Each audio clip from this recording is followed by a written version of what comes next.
Ізбас ақынның Қашаған мен Сәттіғұлға тиісуі.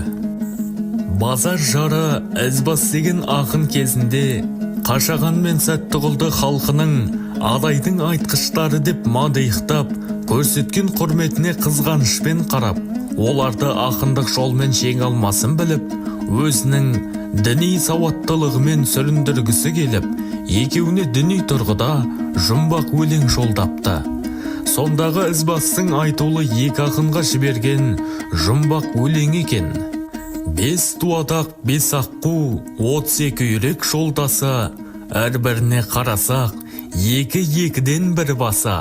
Ағашына қарасақ, пештен екен құрмасы, тұлғасына қарасақ, аспан мен жердің арасын тіреп тұрған тұлғасы. Бұл жақсылардың жолдасы, жамандардың оңбасы, мұны тапқан адамдар қағбаның ахун молдасы. 80-ге келген Қашаған Ізбастың айтсам дегеніне қатты ашуланыпты.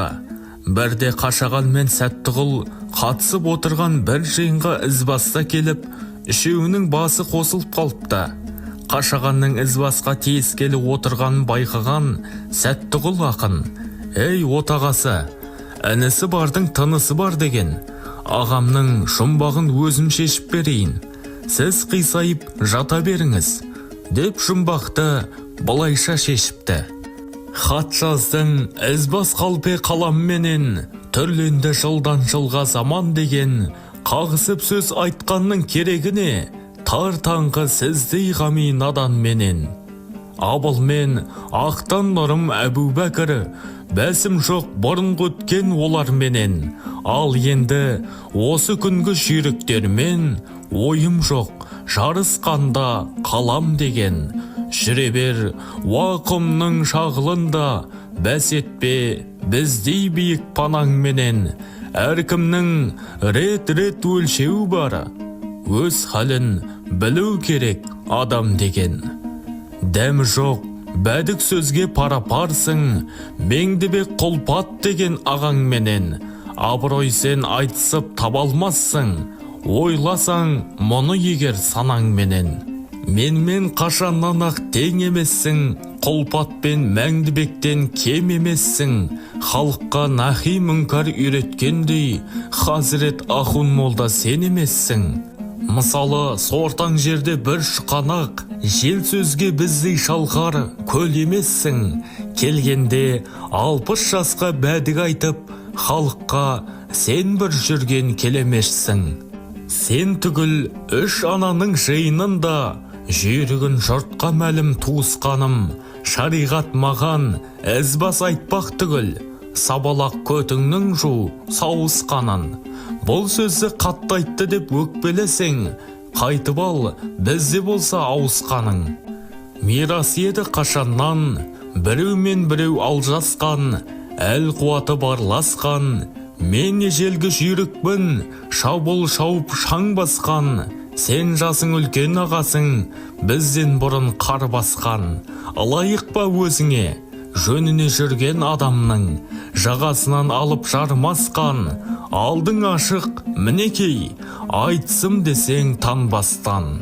Сөзіңнің тейттей сәні жоқ, таңдайға татыр дәм жоқ, қиынмен ажар тағы жоқ.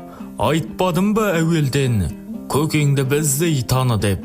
Міне, қайра жауап айтайын, сенің жұмбағыңның мәні деп.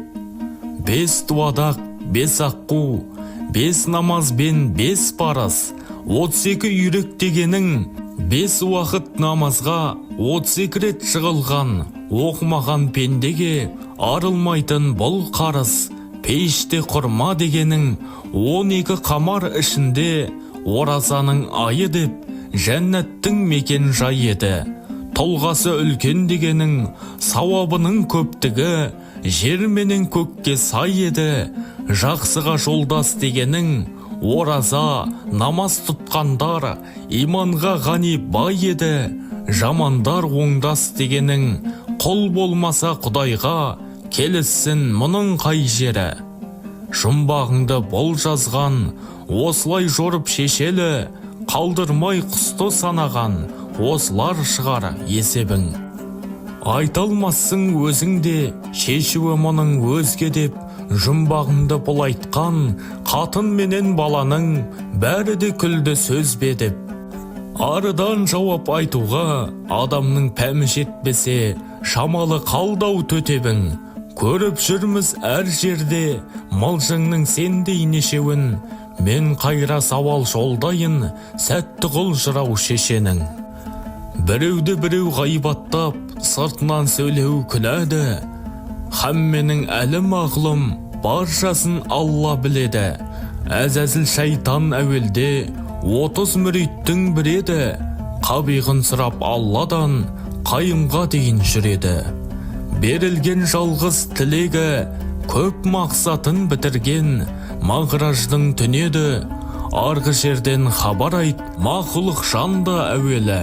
Некелескен кім еді? 14 қабат жер мен көк, ұсталып немен тұр еді?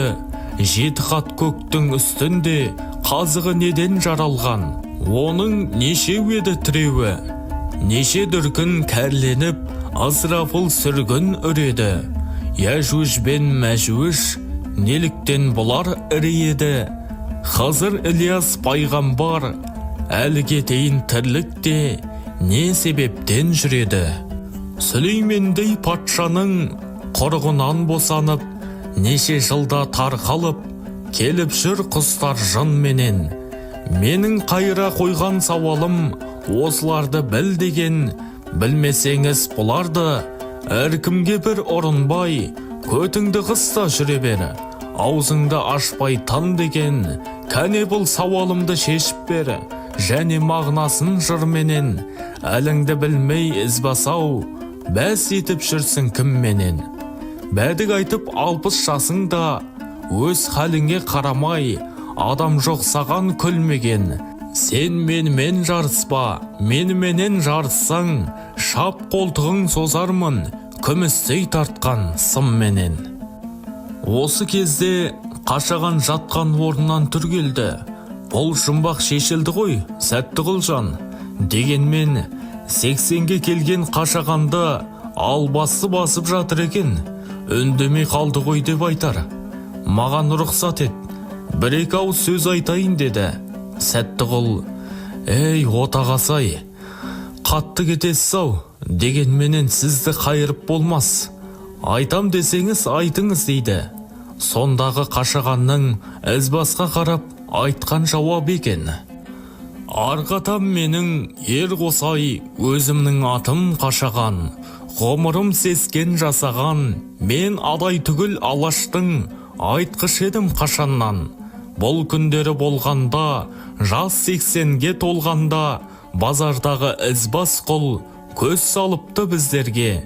Жасы жеткен шал ғой деп, буындары босаған, қартайып бүгін тұрсам да, мен сені артық көрмеймін, шыбан шіркей масадан.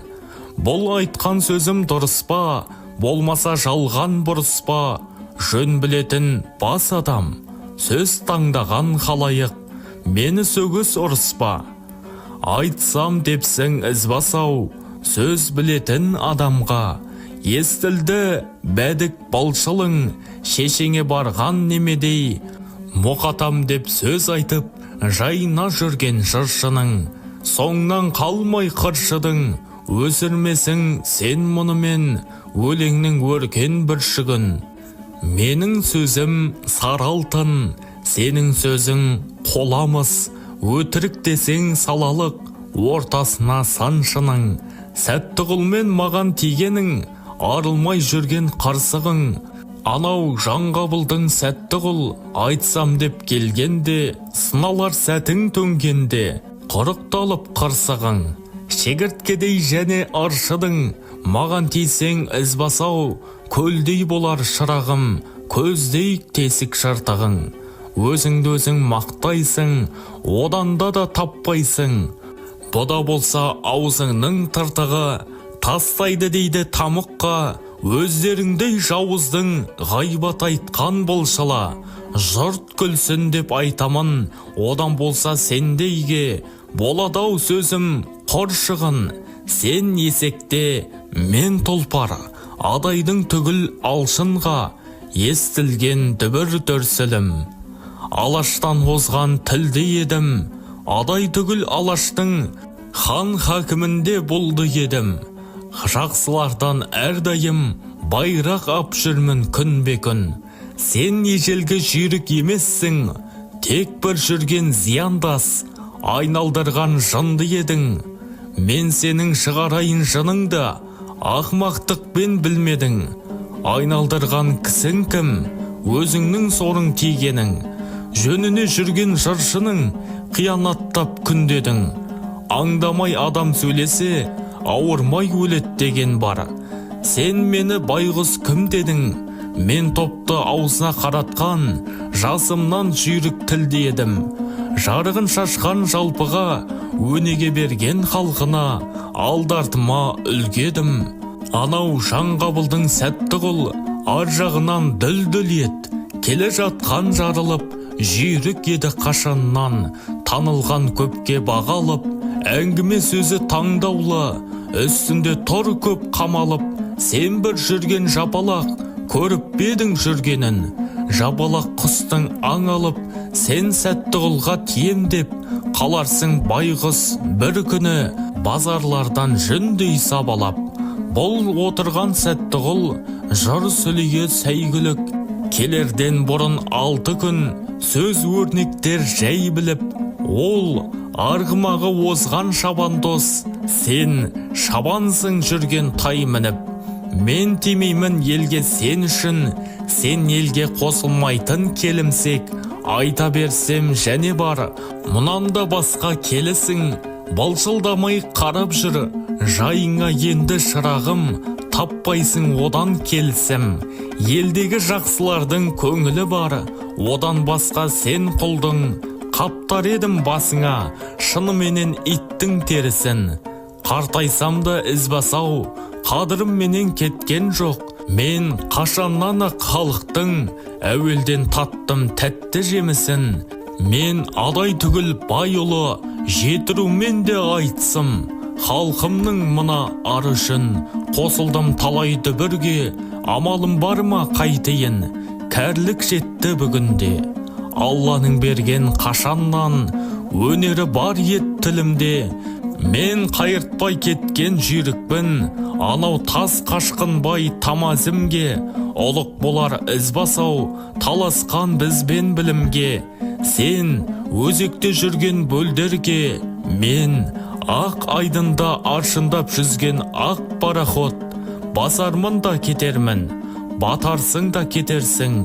Күні бұрын күбінбе, сен бір жабы, мен тұлпар. Сен бір қарға, мен сұңқар. Тоғыңды шайқап бүлінбе, мен мұхит жатқан тереңмін, шамшырақ жанған түбімде. Кетерсің байғұс бойламай, не деп айттың бұл сөзді, алдартыңды болжамай. Құл құтырса құдыққа, қармақ салат деген бар. Орындың мұны ойламай, мен ежелгі жүйрікпін, ақ бөкендей орытқан. Талай келдім бәйгіден, жерім жоқ менің зорыққан. Сенің атаң келімсек, сатып алған жорықтан. Жалмырза мен Жантеннің сойылын соққан жан едің, солардан бұғып қорыққан. Атаңа нәлет сен құлдың, базар деген ауылға кесапатың сөйтіп жолыққан. Қызылқұмның ішінде сораң қағып қияң жеп, қай жерің бар ет толыққан. Өзіңнің малың бұйырмай, Қызылқұмның ішінде арқалап шығар отынды, беліңе салып шотыңды. Әліңе қара сасық құл, менің түкірігім сөндірер сенің жаққан отыңды. Ар жағың сенің кім еді? Жалмырза мен Жантеннің сойылын соққан жан едің. Сүйінді көктен айырып, базар деген ауылға кесірің тиген бәледің. Өзіңді өзің зорсын ба, өзіңді өзің зорсынсаң, түсерсің бір күн тұзаққа, ұшқынның ұшпас ұзаққа. Сыртымнан жаман күндейсің, өз әліңді білмейсің. Қабыланға теген қарғадай, сен бір қара маңдайсың. Сен кімнің арын арлайсың? мен жоғарда жүзген, сен өзектегі жыртық қайықсың. Беліңнен бассам батарсың, су түбінде жатарсың. Талқаның ерте таусылып, бақидың дәмін татарсың. Саған қонған әруақ періште емес шайтандай. Мақтанып жүрсің әр жерде, аузың қартаң байталдай. Айтсам деп келгенмен кетерсің ләм-мим айта алмай. Сен шайтаннан туған малғынсың, малғыннан туған албасты. Құдай жақын қылыпты, албасты мен ізбасты. Одан туған зияндас, жүрген жерін мұз басты. Арсызы қанша сөксең де, делебесі қозбасты. Сөйлеген сөзі су татыр, жегендей болмас тұздасты. Осы отырған көпшілік енді бір мысал айтайын. Күйкентай деген құс болар, далада жүріп мақтанса, қайраты батпан пұт болар. Қарға деген азғын құс, қасиеті оның жоқ болар. Құс жаманы жапалақ, кесіртке тышқан жедім деп, қырғидың күшін көрмесе, ол дағы жүрер есіріп. Шөже деген бір торғай, ұясында жатқанда, көкті тіреп жатыр деп, аяғын жимас көсіліп. Қырғи құсқа тап болса, төрт бөлініп төсеті, қанаты қалар кесіліп. Ойлап тұрсам әлеумет, із басса сондай есірік. Өзінен зорға жолығып, тілеуі қалар кесіліп. Тиіссең енді із басау, жыры қалтаң қалар тесіліп. Менде кеткен малың жоқ, күйіп жүрген арың жоқ. Нағашылы жиенді, қайындылы кеулі, саған шатақ мен емес, маңайласар жерің жоқ. Етіп жүр деуге ерегес, кәрі деп мені қор тұтсаң, өзіңді менмен зор тұтсаң, Құдайым салсын тозаққа, ұшқының ұшсын ұзаққа. Жөніне жатқан бір шалды қыласың неге келемеш.